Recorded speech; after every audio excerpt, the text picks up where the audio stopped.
We once got a Dave Podmore show on because I think there was a new commissioner or the person who was responsible for commissioning, and I knew didn't greatly like or understand cricket.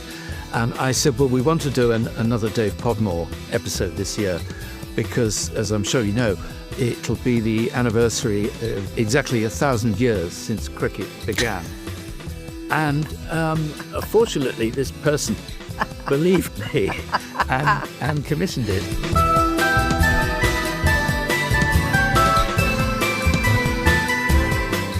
Hello, I'm Laura Shavin, and this is The Offcut Straw, the show that looks inside a writer's bottom drawer to find the bits of work they never finished, had rejected, or couldn't quite find a home for. We bring them to life, hear the stories behind them, and learn how these random pieces of creativity paved the way to subsequent success.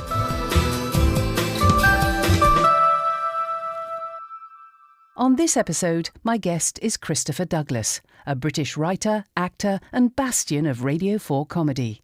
He is the co-writer and voice of the titular character in long-running radio sitcom Ed Reardon's Week, co-written with the late Andrew Nickolds, which recently reached its 16th series and groundbreaking 100th episode, having earned the Broadcasting Press Guild Award for Best Radio Programme in both 2005 and 2010. His other long-running writing credits for radio include the creation of the character Dave Podmore, the world's most disappointing cricketer, a role he has voiced and co-written for over 30 episodes since 1997. And then there's the writing of 2 radio series of Mastering the Universe, starring Dawn French, and the 3-series radio comedy Beauty of Britain. Additionally, he adapted the Victorian novel New Grub Street into a 2-part radio drama and wrote the radio play Tristram Shandy in Development, which won the 2021 Tinniswood Award.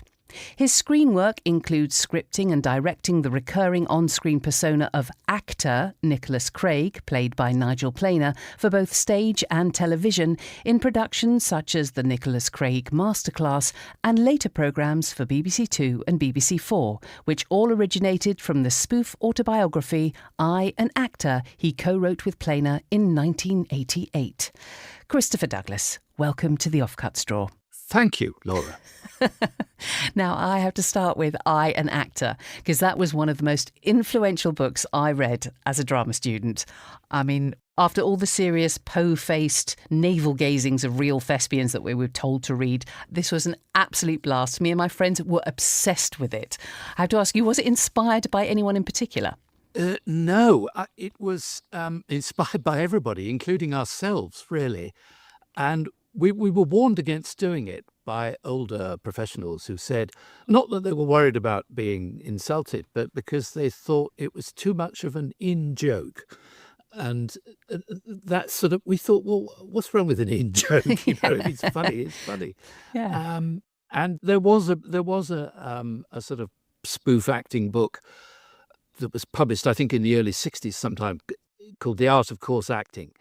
And it was much broader than Nicholas, and it was sort of aimed at a wider readership. It was more about Amdram. Yes, it was really, yes. And so we were told, oh no, there's already a book, you know. And we thought, well, that's got nothing to do with the world that we observe, which is everybody going on about how incredibly dangerous and tough acting is. And we just thought it was so funny. Yes. And especially as the people who went on and on about how tough and dangerous it was all seemed to be so comfortably off and very highly paid. Yes, because I think Simon Callow's book had just come out at that point, and I remember reading that and nodding sagely at it. But then when your book came out, it was just, oh my God, it was absolute blindingly fun. Yes, I think he slightly took offence, and we had to reassure him that it wasn't his book in particular. The whole bunch of them came out around that time.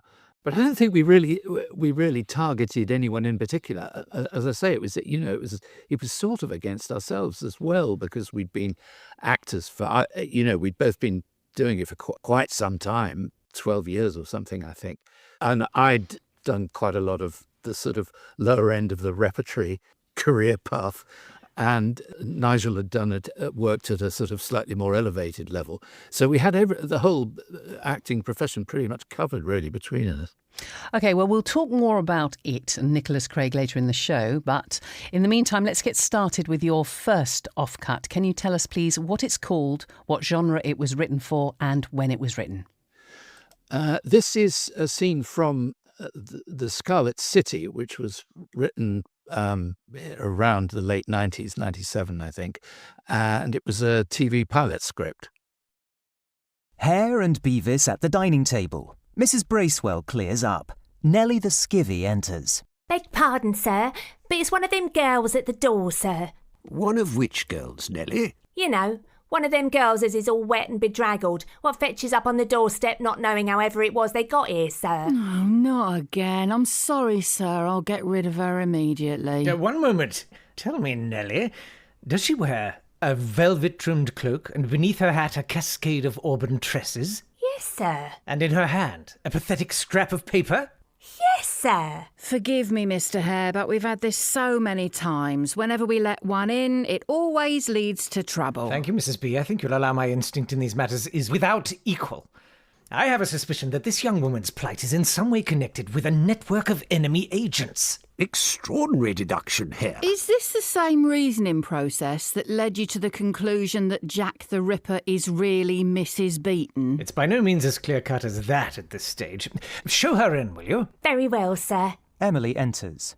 Mr. Hare, thank goodness I've found you. Well, well, what have we here? Proper little pre-Raphaelite wet dream. Forgive me for calling on you, but I believe I am in great danger. That is quite all right, my dear. Pray sit down and compose yourself. Oh, thank you. And perhaps you would be good enough to tell us in your own time how we may be of assistance. An anonymous well-wisher gave me your name and address on this pathetic scrap of paper, and I have the strange feeling that you're the only man in the world who can help me. That is more than likely, child. Oh, my threadbare cloak has slipped from my shoulders. Sir, isn't this rather predictable? Mrs. Bracewell, be good enough to put this pathetic scrap of paper with the others, and allow me to conduct this interview in my own way. Now tell me, Beavis, have you ever beheld such a heart-rending picture of defenceless maidenhood? No, indeed, Hare. It is quite pitiful. The sodden hair, the trembling lip. The tears like morning dew on an unopened bud. Mrs. Bracewell, we need some towels and a change of clothes immediately. Who for? You or her? Her, of course. My child, I suspect you are in unfortunate circumstances. Oh, give me a break. Is it by any chance the case, Emily, that you have become the unwitting tool of a group of foreign agents, embarked on a plan to attack London with a secret weapon, in all probability a large submarine with brass instruments and red velvet upholstery? No, I was running away from home. I apologise for the somewhat devious means by which I was obliged to tease out your true story. I would have told you anyway. That's why I'm here. Then pray continue your narrative, girl. We are wasting valuable time. This script was commissioned, was it? Yes, it was. It was a sort of intended as a sort of Holmes and Watson parody, except that the two men commit crimes rather than solving them. And they do things like they go around stealing things on behalf of the British Museum. I seem to remember that I wrote a sort of outline for some other episodes, and I think he invented a time machine and that sort of territory. And it was commissioned by the producer, the late Andrei Tishinsky, who produced an earlier sitcom that I'd had done on BBC Two called Tygo Road. And it didn't get a second series, but Andre kept faith with me and commissioned me to do this Scarlet City script. And the idea was, I think we had Stephen Fry in mind for the sort of Sherlock Holmes character and Joe Brand for the housekeeper, Mrs. Bracewell. I can't remember why it was turned down, or indeed who turned it down. But it was fun to do anyway. I bet it was. Were you going to play a part in it? No, I wasn't actually. I didn't start to sort of interfere in my own scripts until some years later. All right. Well, this was a TV script, which is interesting because I suppose what you're most known for recently probably is radio with your beloved curmudgeonly character Ed Reardon. as I mentioned before, having just completed his 16th series on Radio 4, 100 episodes in the bag.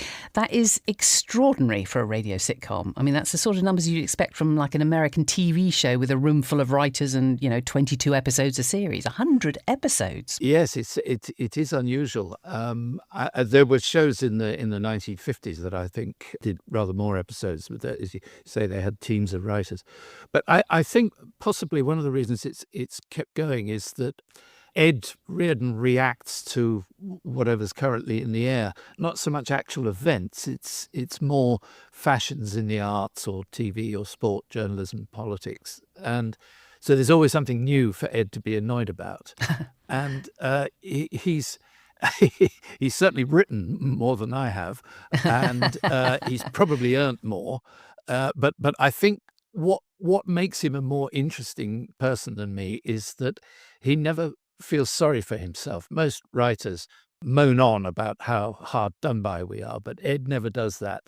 And maybe that's what's allowed him to keep going as a comedy character. Well, he does bitch about other people, though. I mean, he may not say I'm doing badly, but he does resent it when other people do well. Oh, yes, and he's driven by extreme jealousy for other writers.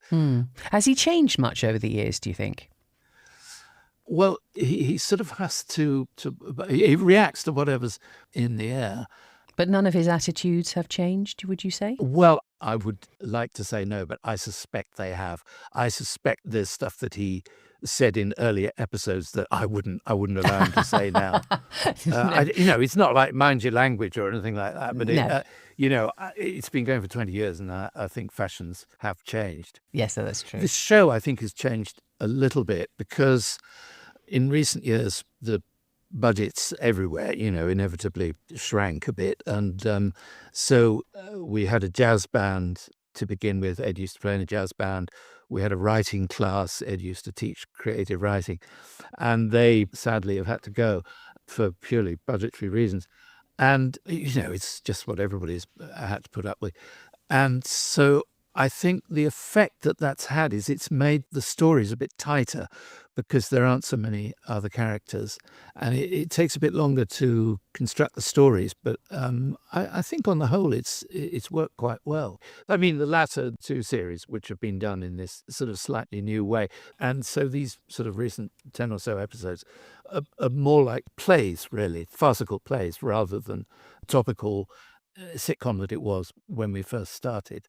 But it's hard work, but I love writing plays, so it suits me.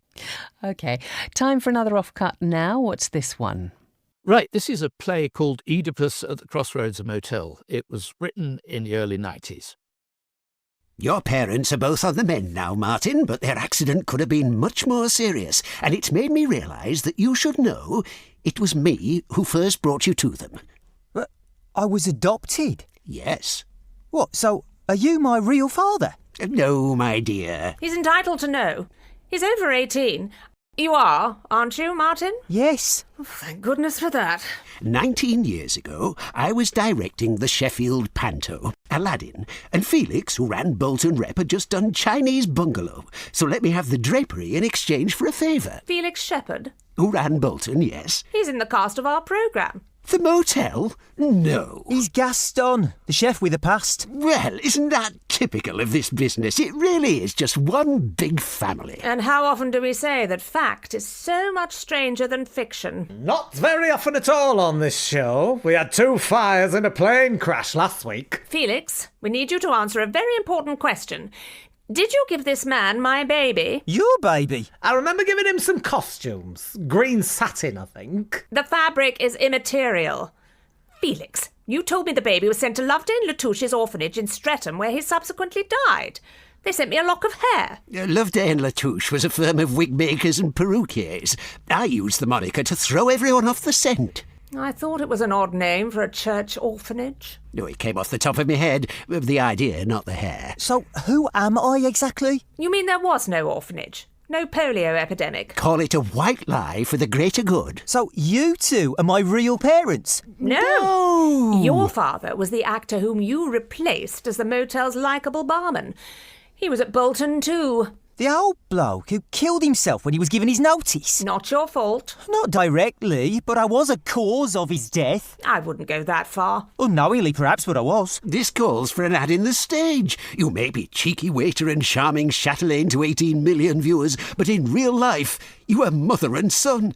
It's almost like one of the motel's own more sensational storylines. God, this is terrible. It's all right. No, it's not. It means I've killed me father and slept with me... Don't worry about Dennis. He was going to be written out anyway. And as for the other thing, darling, I told you. It doesn't count on location.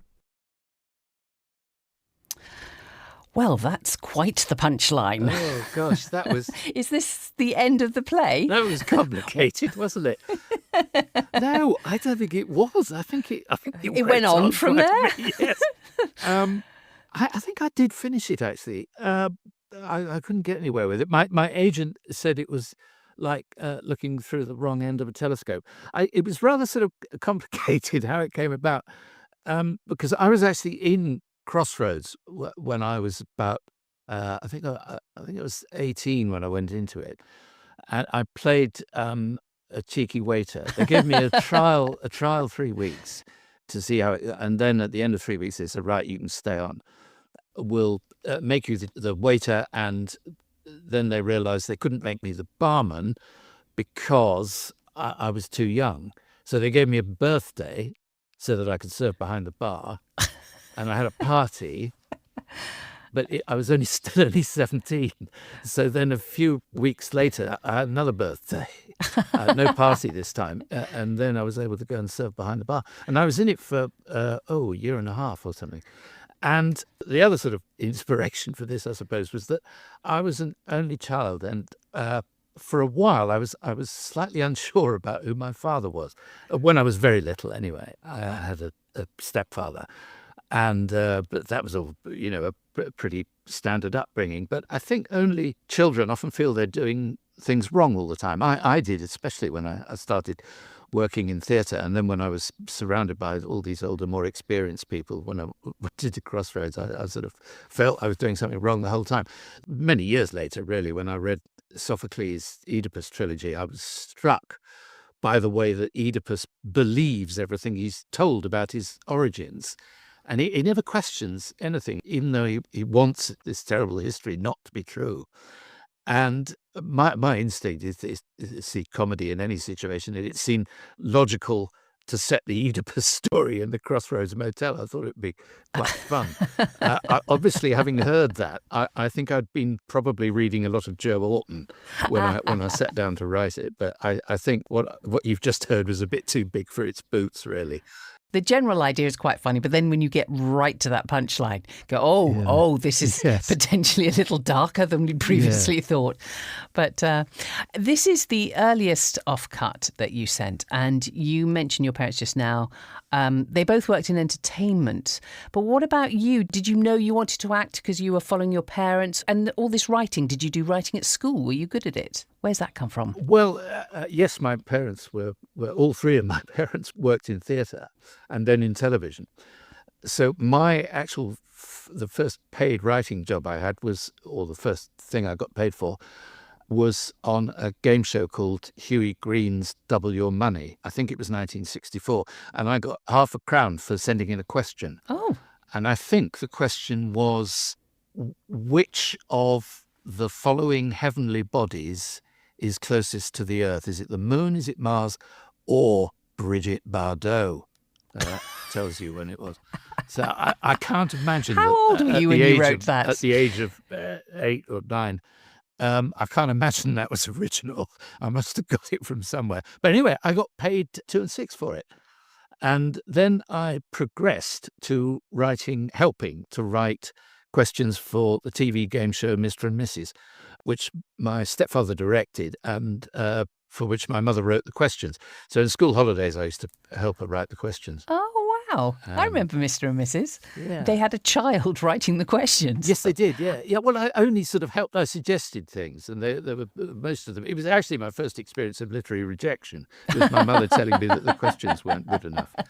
And then when I sort of followed their lead, I left school when I was 15 and sort of went to work in theatre.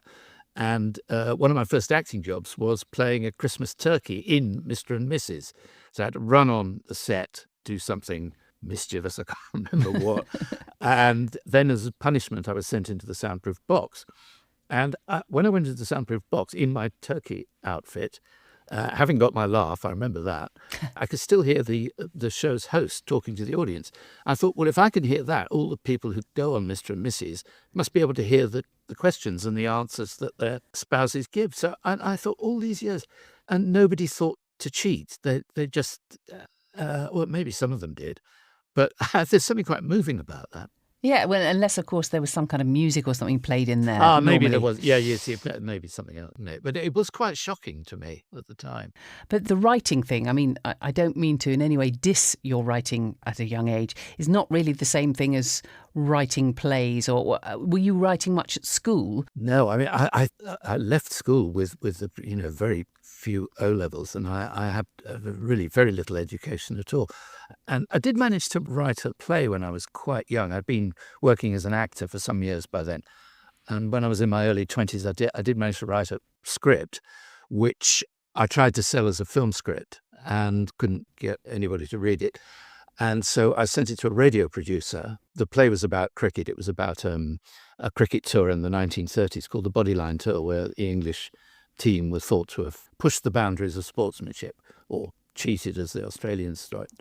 Anyway, this script, the producer I sent it to, Jane Morgan, she was mad about cricket, I'd been told that, and she wanted to do it, and we got it on. It was 1980, I think, so I was still quite young.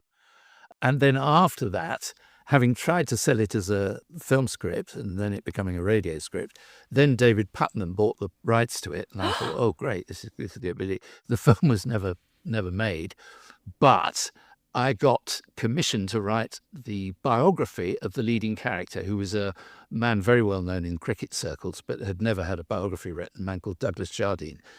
And so writing this book became my education. So I hadn't learnt very much at school, but I learnt an awful lot over the year and a half or 2 years it took me to write this book. So that was my education, really. It was an odd way of going about it, but that was where I sort of learnt to write, really, at that time. Interesting.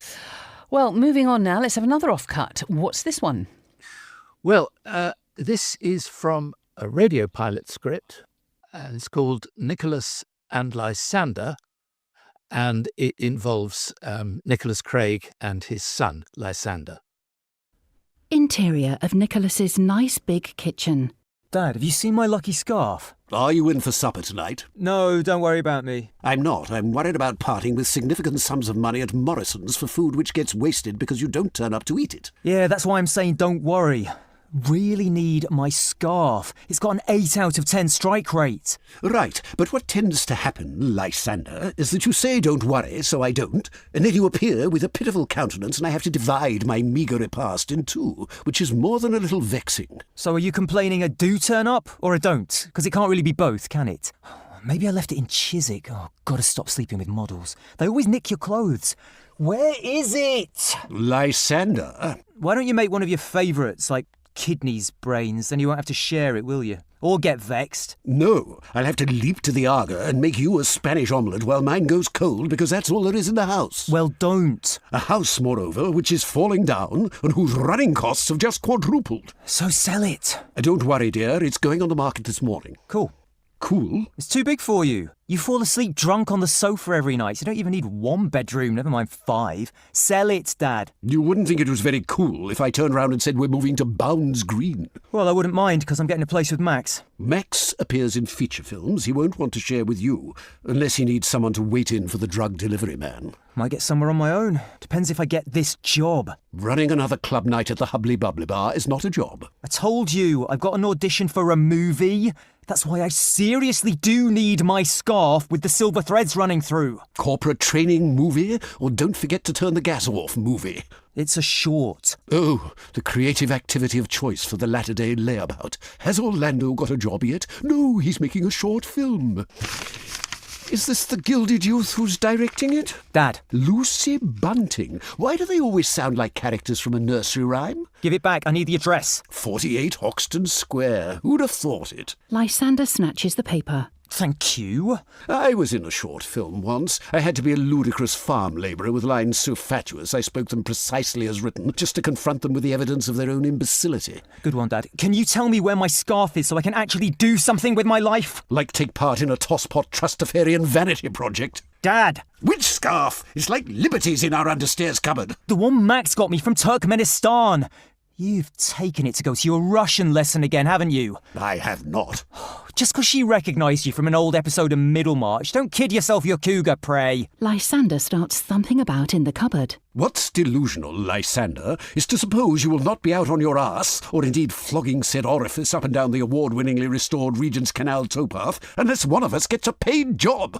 Where's my scarf? And talking of rental, I'm charging you £100 a week from now on. Good. I'm charging you for ruining my life and being a smug, self-obsessed, poisonous, gay-assed, alcoholic, scarf-stealing, criminally inadequate father. So we're quits! FX front door slam, then the sound of a drink pouring. Nicholas dials on his phone. Hello, Miriam Mederio. A geriatric client here. You may wot of a person called Lucy Bunting. Not as would be reasonable to assume a character out of Motherfucking Goose, but yet another Whitechapel wanker squandering her parents' money on a short film. I know we said never again, but it might be worth a nudgelet. Nicolas Craig moved on a bit there, hasn't he? They did that very well, didn't they? Yeah. Yes. I remember it didn't get anywhere, but we did have a reading of it. I think we had a reading at Hat Trick, and it's mentioned, isn't it, the short film job? And I think Lysander, he tries to start a festival of short films, and his father's very sort of dismissive of it. But because they live in Primrose Hill, hundreds of people come round with their short films wanting to enter the festival. They charge a £500 entry fee.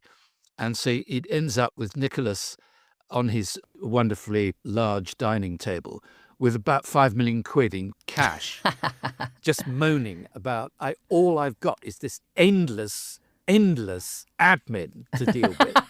and he's just been given all this money and he's still moaning about it. I thought it was quite funny, but obviously nobody else in power did. You wrote it with Nigel Planer. How did you meet, the two of you? I'd known him for quite some while, I think, through Andrew, actually, through my late writing partner, who had a wonderful office just off Scarlet Street. And he used to write Agony with Stan Hay, and there were two cartoonists he shared the front office with. And it was everybody just dropped in for lunch. It was one of those central London places that just became a bit of a meeting place. And I met Nigel there, and then we'd sort of see each other's shows, and so we'd become friendly by the time we started on Nicholas. And had you started with the view to let's invent a good character for Nigel, or did you just start writing something together and then go, oh, do you know what, Nigel could play that? No, it was his idea. He said, I think there's an actor character. That's all he had really at that point. And then we just started reading around it and realising what sort of... He was a bit young to do it, really. He was still in his 30s when we did it, and he should have sort of been a bit older because he was sort of on the way out, as it were. But he was terrific. And the character got richer as Nigel got older. And we did a lot of shows, a lot of Nicholas shows. Like what, theatre and TV? Yes, yeah, we had a stage show that we did, and we'd sort of get that out of its box and take it out on the road. But we began on TV by doing the Late Show unit, and they wanted a sort of 20-minute piece from Nicholas and a sort of masterclass type thing. And because BBC obviously had all the rights to the Wogan show, we did a masterclass on how to be on Wogan. And I remember I had two old VCR machines and just a pile of VHSs of Wogan. I got on my hands and knees putting these cassettes in and taking and watching this stuff and over again. Now it was just such an easy job to do, but it took me weeks to do this 20-minute piece. And then we did 2 series and then quite a lot of single hour-long shows for BBC4. So we did a lot of shows. Excellent. Well, he deserved it. He was a brilliant creation. I speak on behalf of me and my entire generation of drama school graduates. Oh, thank you. Loved it. Anyway, time for your next offcut now. Can you tell us about this one, please? This is from an unfinished novel called Ghost Story. I wrote it in 2007, and this is the first page. I'd been expecting this particular death for some years, and given the peculiar closeness of my relationship with the dead woman, it was going to be a busy few hours, possibly days. News of a celebrity demise often comes to people in my trade as a welcome excuse to set aside the task in hand, put the kettle on, perhaps have a hunk of low-fat mature cheddar on a Rivita, and think about composing an apposite soundbite. Almost invariably, the holiday mood sours once it becomes clear that no one is much interested in what a freelance writer has to say about the late national treasure, or the time when our professional paths crossed. But last Tuesday morning, I knew it would be different. Not long after the turn of the century, I spent 15 intense months inhabiting the role of Joy Adams' analyst, flatterer, collaborator, and, somewhat resentful, servant. She, in turn, proved to be my tormentor, victim, and financial saviour. You'd have to go back to the days of Nelson's Navy to find an enforced intimacy between two people so wholly out of sympathy with each other. Joy and I were yoked together by a publisher and set to work to generate money. A truckload for her, and a much-needed Nissan Micra full for me, Mike Green, the anonymous ghost. When the news of Joy's death popped up on the screen, I hardly needed to think about which would be the best stories to toss to which particular hacks. Nobody else alive has more facts at their fingertips about this woman. It's not something I'm in any way proud of. In fact, I would much rather not have had so much show business trivia cluttering up my memory. As I sat at the computer, braced for the first wave of demands for information, Twitter threw up the usual inadequacies. R.I.P. Joy Adams, drivelled a £1 million a year television executive. Truly, spelt T-R-U-L-E-Y. An incredible comedy genius. Her split-second timing was amaze. 5 A's. I know, of course, that criticising the spelling of a tweeter is widely considered to be a cheap shot, and in all probability a criminal violation of a stupid bastard's personal journey. So I confined myself to observing that you can always tell when someone doesn't know what to say about an actor if they resort to commending their split-second timing. The overpaid executive's lame eulogy received 80,000 likes and 14,000 retweets, plus several compliments for his beautiful words. Out of the radio came the voice of a footballer remembering the day Joy paid a presidential visit to the lads' changing room and he found himself shaking her hand while wearing no shorts. A stand-up comic said she was a game changer. An actor who was the last but one Captain Birdseye said she was incredibly down-to-earth. By the time the Director General of the BBC appeared on Newsnight to deliver his tribute, Joy's timing was crafted to nanosecond perfection. I realised that they were probably not going to ask me for my recollections. So instead, I've decided to set down for my own satisfaction the true story of what passed between Joy and myself. This is a record of 15 unpleasant months in the life of the nation's favourite Nan, who was also, although the nation is not yet aware of this, their favourite murderer. Ooh, that sounds so intriguing. But this is based on your real life work, isn't it? Well, very loosely, yes. I mean, not with a murderer specifically. I spent a year and a half, I think, as June Whitfield's ghostwriter around 1998, 99. And we actually got on pretty well. But for the purposes of this story, it works better if the two characters are at loggerheads. Yes, of course. I say we got on pretty well, but she could be quite hard to please sometimes. Oh. And I think there was I think it was chapter 5, went through literally dozens of drafts. And we had a big argument when she insisted that the height of the popularity of the Beatles was during the Second World War. So we had sort of rather circular arguments like that. And I developed a strategy. I invented the Museum of Social History. So anything that she challenged, I said, well, I know I have actually had that fact checked with the Museum of Social History. No. Which she accepted without question. And the trouble was, though, that she then thought the Museum of Social History sounded so interesting that she wanted to come with me to go there. So I had to say it was shut for refurbishment or something. But anyway, in the novel, I made the national treasure, I gave her a different name, made her a murderer. And, of course, June didn't murder anyone. But the idea did seem sort of good fun because she was at the peak of her national treasure status. And I'd say that sliding into June's character there because Andrew Nickolds and Nick Newman, who I also work with, they worked with me on a proposal for a film script sort of based on this novel idea and the real experience called Killing June Whitfield, in which June murders her arch rival in order to get a part. And we took this to June, who was very keen on the idea of being a master criminal, but she didn't want to murder anyone. Oh. So we thought, well, okay, so how can we make this work? She said she'd much rather be a great train robber or something like that. And then she decided that she didn't want to be a criminal at all because people would think she really was. And she had a good point there because I'd read some of the fan letters that she received. And, fan mail is very odd. And she might have had to spend...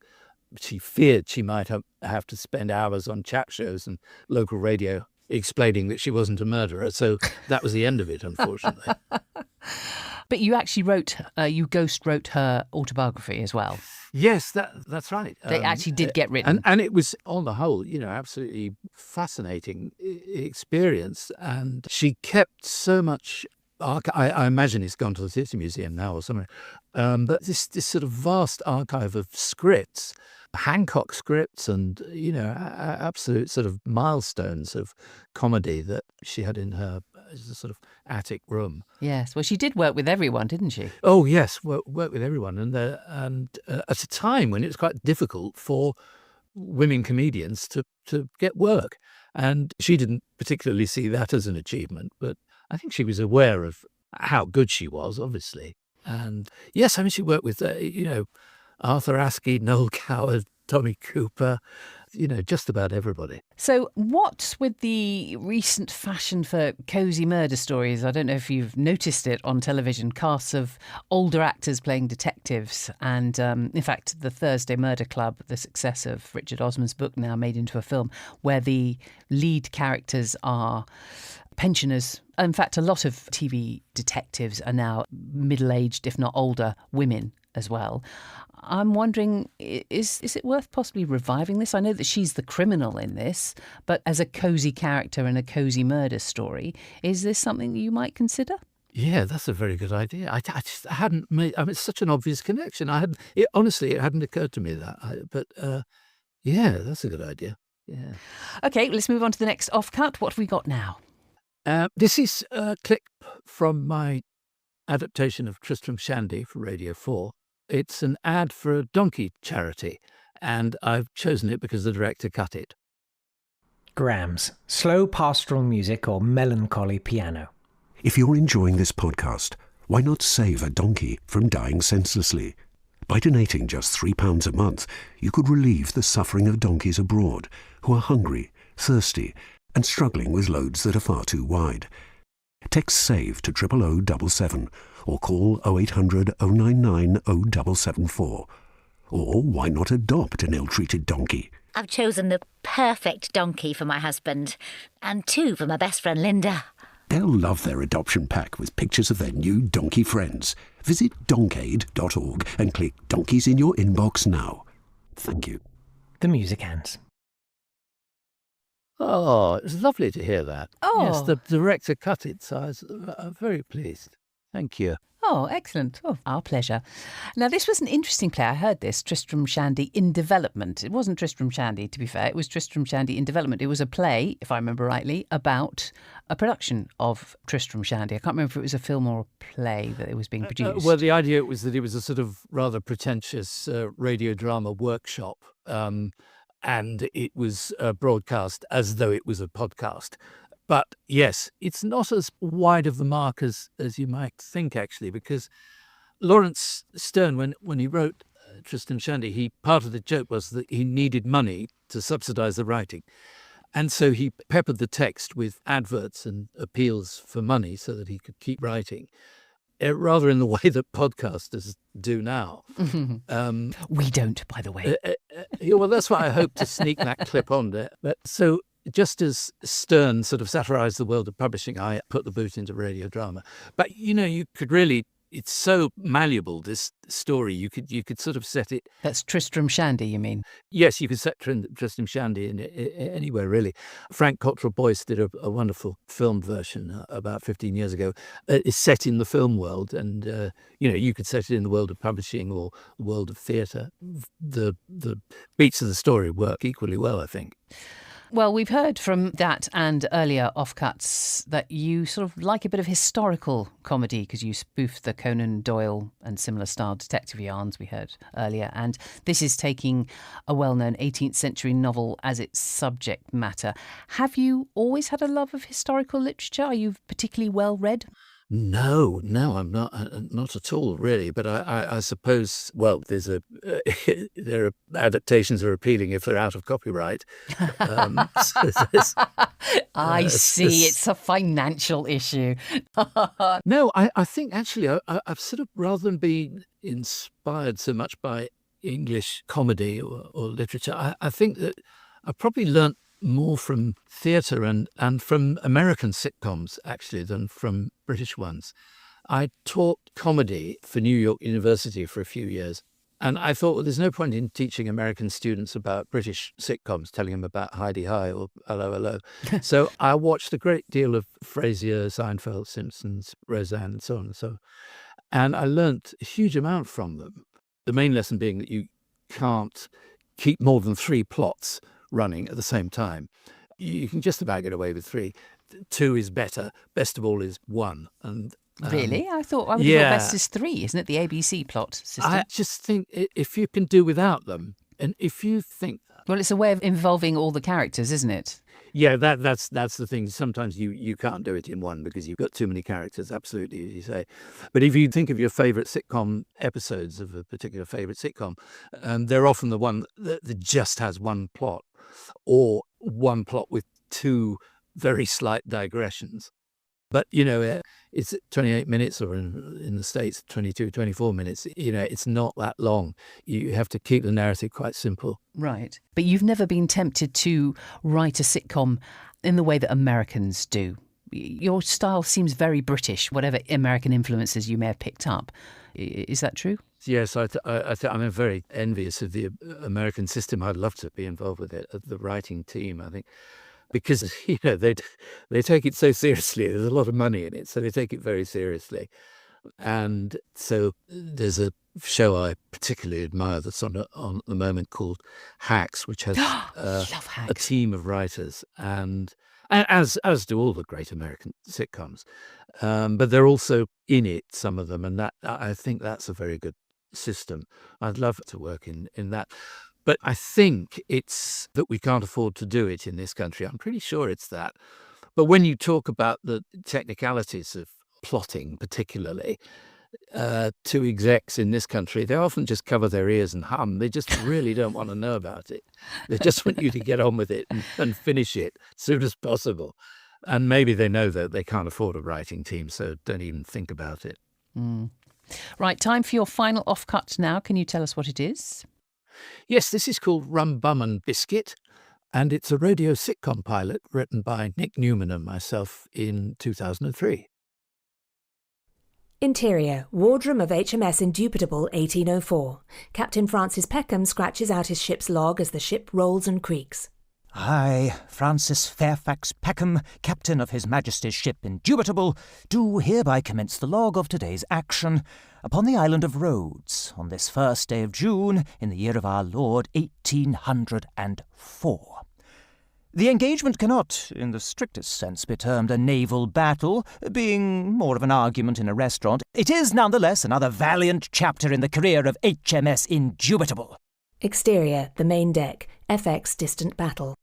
Another famous victory, Francis. Thank you, Septimus. I'll wager that Taverner will think twice before trying again to seat a captain of His Majesty's Navy at a wobbly table. The waitress was doing her best with a folded-up napkin, and it was the poor girl's first day. And her last, I fancy. But what of my wound, Septimus?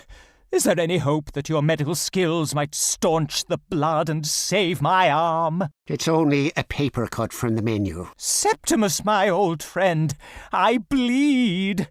Oh! Have you removed the limb? No, just drawn a smiley face on your sticking plaster. Oh, then once again I appear to have cheated death. Well, you certainly cheated the restaurant. You didn't even pay for the Retsina that we had at the bar. Mr. Runkle. Aye, sir. Captain, matey, whatever. You appeared to relish your first taste of combat. Yeah, it was a really good laugh. It's like being back in the sixth form at Stowe, basically. Perhaps that explains why you went into battle flicking a wet towel rather than a cutlass. Quite so, Septimus. I see nothing escapes the keen eye of the scientist. Mr. Runkle, how many enemy diners did we dispatch? Yeah, so I reckon we slotted like about 7 of them. Does that include the German tourists whom I ran through with a kebab skewer? Oh, for sure, yeah. And the guy with the guitar? I debagged him first. That was quite a laugh too, actually. And our own losses? Probably about 100, sadly. Our guys got so tanked up waiting for a table. They just, fell off the quayside and, drowned, basically. Oh, that is, I suppose, the terrible price of war. Give those impertinent Greeks a broadside of grape for their trouble, Mr. Runkle. Right. Okay, so you want me to throw some grapes at them? Oh, damn it, man, I'll do it myself. FX fires a big cannon. Excellent shot, Francis. You flattened most of that ancient Venetian fortress. Let us not waste time on the idle exchange of compliments, Septimus. We must set sail for mainland Greece with all dispatch. Excellent. Are we going to, nick some more archaeological treasures? Francis, we haven't got room for any more temples and statues. I desire some assorted marbles, which will look exceedingly well in my dear wife's new bathroom. Weigh anchor, Mr. Runkle. Raise the gallant yards and set a course for the Argolid. Okay, for sure. Yeah. So it's probably going to be quicker if I write to my mum and get her to do what you said? Yeah? Right, so this, according to the notes that came with it, is based on the novels of Patrick O'Brian and is about Nelson's Navy. Where was this going to go story-wise? Well, I think we hoped we could involve an audience, actually. A bit like doing Mrs. Brown's Boys, because it would be very difficult to build a convincing early 19th century man of war. And if you film it, it's just ruinously expensive. So we thought it'd be quite fun to do it in a sort of slightly Heath Robinson way in a studio. As a TV pilot, we intended it. So it was going to be an audience show? Yeah, an audience show, yeah.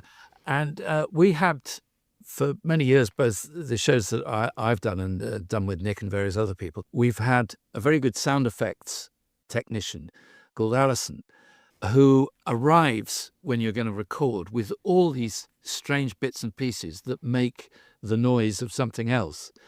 And when we have done live shows, or it's audience shows, when Alison sets up her table, the audience just becomes absolutely transfixed by it. And we thought, well, actually, it's Alison who's the star of the show. So we made Alison a character in this nautical yarn so that she would actually make the noises of the battles as they were going on in the studio, and you would see her in vision. It's an idea that I notice becoming adopted everywhere. I sort of nicked it from myself in my Tristram Shandy adaptation because it was the sound effects technician who ends up having to play Tristram Shandy. And when Nick Newman and Ian Hislop wrote a stage play about Spike Milligan, there's a sound effects technician in that as well. So I think if they did it now, we'd have to sort of find a slightly different way of serving it. But you asked me earlier if I'd read a lot of historical novels and stuff, and I thought, well, no, I haven't. But then I thought, well, actually, Ed Reardon is based on the anti-hero of George Gissing's novel New Grub Street, which Andrew introduced me to years and years ago, 40 years ago or something, a novel that we both loved. And the leading character is actually called Edwin Reardon. and we were going to call him that, Edwin. But right at the start, Sally Hawkins, who plays Ping, Ed's agent, she improvised a line down the phone calling me Edward. We didn't have time to re-record it, so I've had to sort of avoid the issue of what his name is for 96 episodes or something. But there was a serious purpose to the basing Ed Reardon on Edwin Reardon, because Edwin is sort of the archetypal ill-used writer. He lives in a garret, he gets very badly paid and very badly treated, and he's a terrible failure. But in recent times, he's become to seem less so, because I've written a bit about George Gissing, who based the novel largely on his own experience. When he wrote this novel, he got 150 quid for it. And in today's money, that would be enough to build yourself a house. I mean, you'd be lucky to get a fraction of that for a novel. I think you sometimes don't even get any money at all until a novel starts to sell. So Ed Reardon started out as being a reflection of Edwin Reardon, the Victorian ill-used The hard writer. done by, yes. But now it's sort of, it should be the other way around, really. And yes. Ed is quite unusual in that he actually earns his living from writing, and very few jobbing hacks of his level manage to do that. The same with jobbing actors; they mostly have a side hustle of some kind. Although Ed was doing teaching, which is what a lot of writers and actors do as well. That's right. Yes, we had to do away with that. But yes. So that's the thing.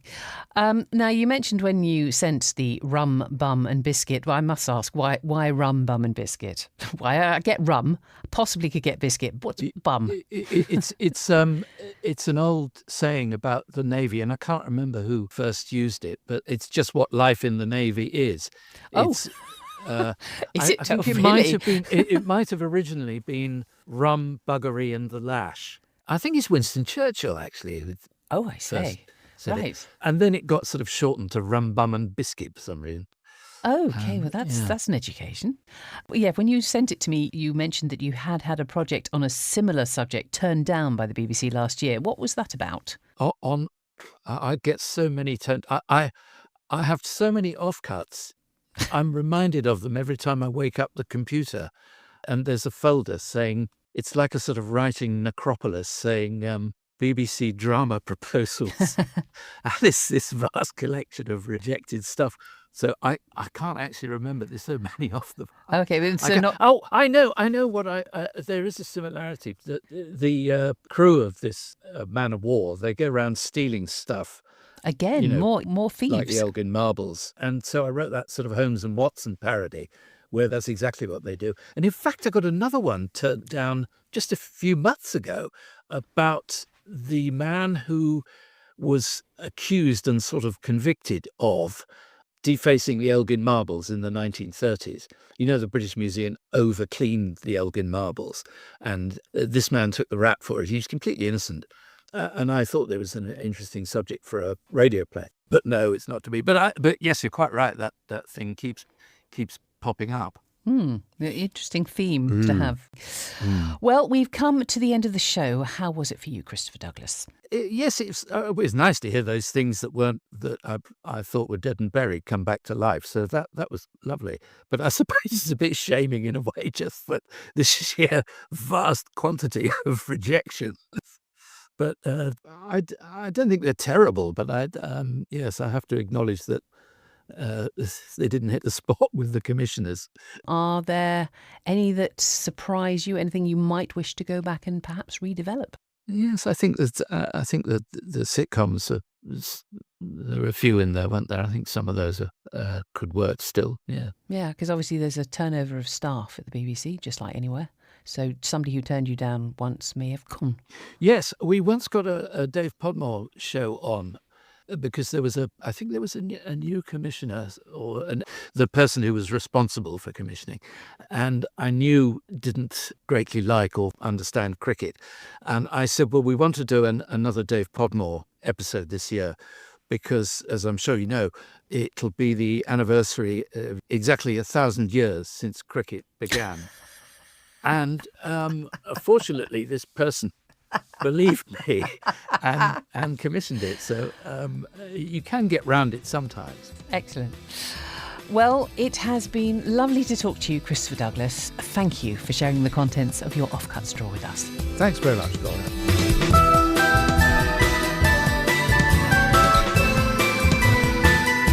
The Offcut Straw was devised and presented by me, Laura Shavin, with special thanks to this week's guest, Christopher Douglas. The Offcuts were performed by Nigel Pilkington, Jake Yapp, Beth Chalmers, Christopher Kent, Emma Clarke and Helen Goldwyn, and the music was by me. For more details about this episode, visit offcutstraw.com and please do subscribe, rate and review us. Thanks for listening.